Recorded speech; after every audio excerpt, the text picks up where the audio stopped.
Yeah, basically this we all discussed, and execution, basically what we were talking, when it comes to navigation, still we have to find the pedicles, still we have to find that trajectory, and that takes some time. But then when it comes to robot, it directly positions itself there, so that fiddle factor is lessened there. And then accuracy, we all have discussed, it's more than almost up to the 99%.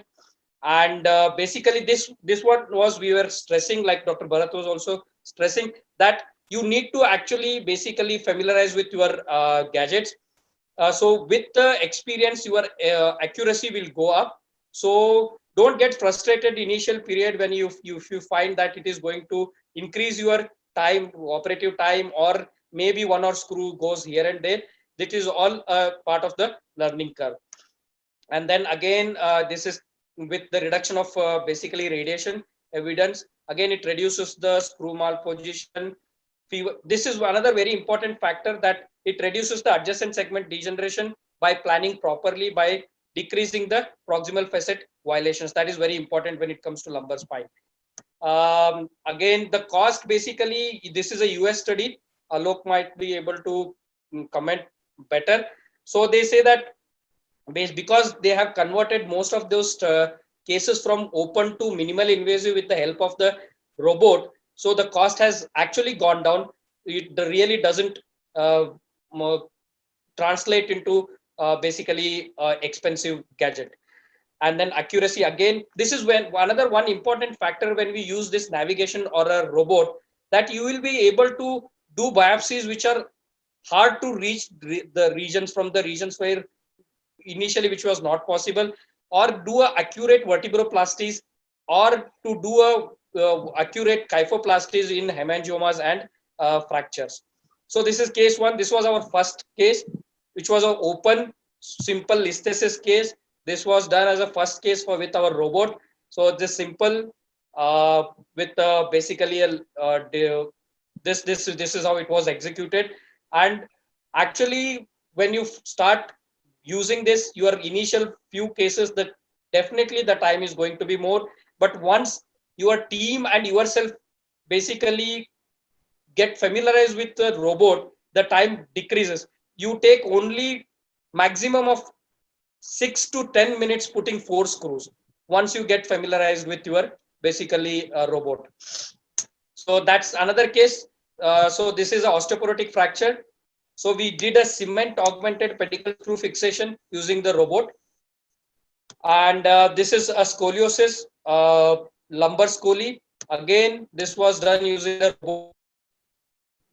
And this is a very interesting case, which was already operated with the T3, T4 pot spine.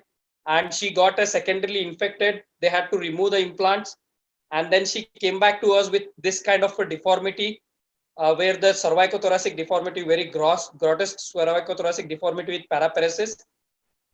So what we did was, initially we put her on halo gravity traction, tried to correct it a bit, and then did a basically first stage. We did just a corpectomy and fixed temporarily using the robot into C7 and D1 pedicles and T4, T5 pedicles. And then again, basically kept the knees loose and distracted her on halopelvic traction, and put basically cervical pedicles using a robot. And then this is another case, a gross kyphoscoliotic deformity, congenital one, 13-year-old child.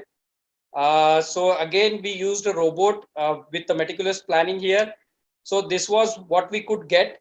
The screws and all were fine, but only thing is we couldn't correct the kyphosis too much, because the signal started disappearing whenever we corrected more than this. So we had to accept whatever we could get it safely. So what is the potential? Basically, it is with using of the artificial intelligence, the robot can identify the anatomy properly and plan instrumentation by itself. Now we are planning the instrumentation with the artificial intelligence in future. Once you just feed in the images, CT images, it can plan the instrumentation by itself. And basically they are planning to try to integrate MRI images, because CT is lot of radiation. Even though we decrease the radiation, but the cumulative radiation for the patient with OAM or with the robotic is more as compared to the conventional surgeries. So they are trying to integrate MRI with the robotic artificial intelligence so that they can decrease the radiation exposure to the patient.